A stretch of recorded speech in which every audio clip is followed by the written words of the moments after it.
Assalamualaikum warahmatullahi wabarakatuh.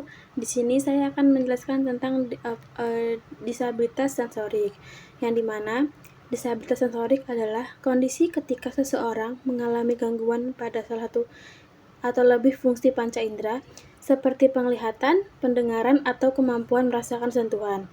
Gangguan ini menyebabkan individu mengalami kesulitan dalam menerima informasi dari lingkungan sekitarnya.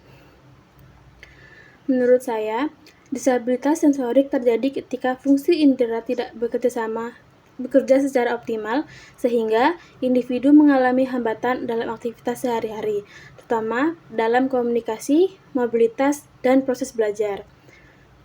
Disabilitas sensorik dapat dibagi menjadi beberapa jenis, yaitu yang pertama ada disabilitas penglihatan atau tunanetra.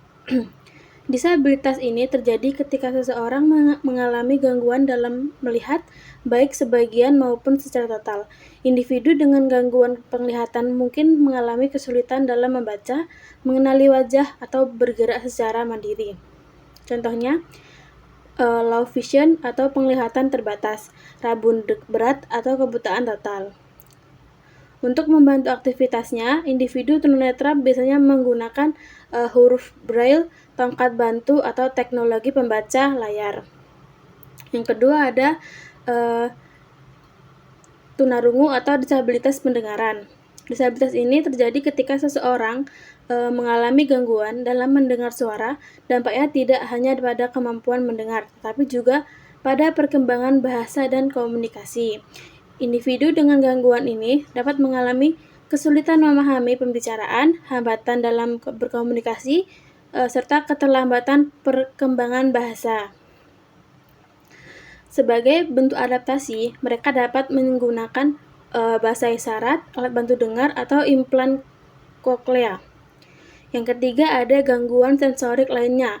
Beberapa individu juga mengalami gangguan dalam merasakan sentuhan atau rangsangan fisik. Meskipun tidak selalu terlihat, kondisi ini tetap mempengaruhi interaksi individu dengan lingkungannya.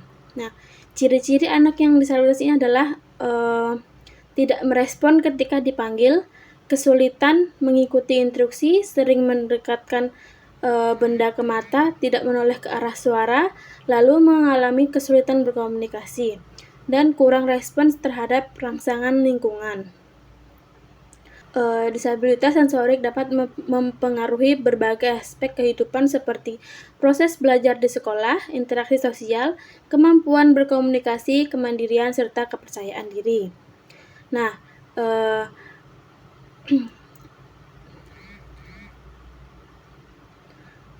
peran dukungan lingkungan sini, dukungan dari lingkungan sangat berperan penting, antara lain dari keluarga, memberikan kasih sayang, motivasi, dan dukungan emosional.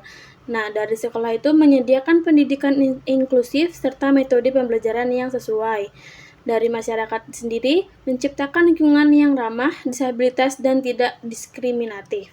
Dengan adanya dukungan tersebut, individu dengan disabilitas sensorik dapat beradaptasi dan mengembangkan potensinya. Mungkin hanya itu yang dapat saya sampaikan. Sekian, terima kasih.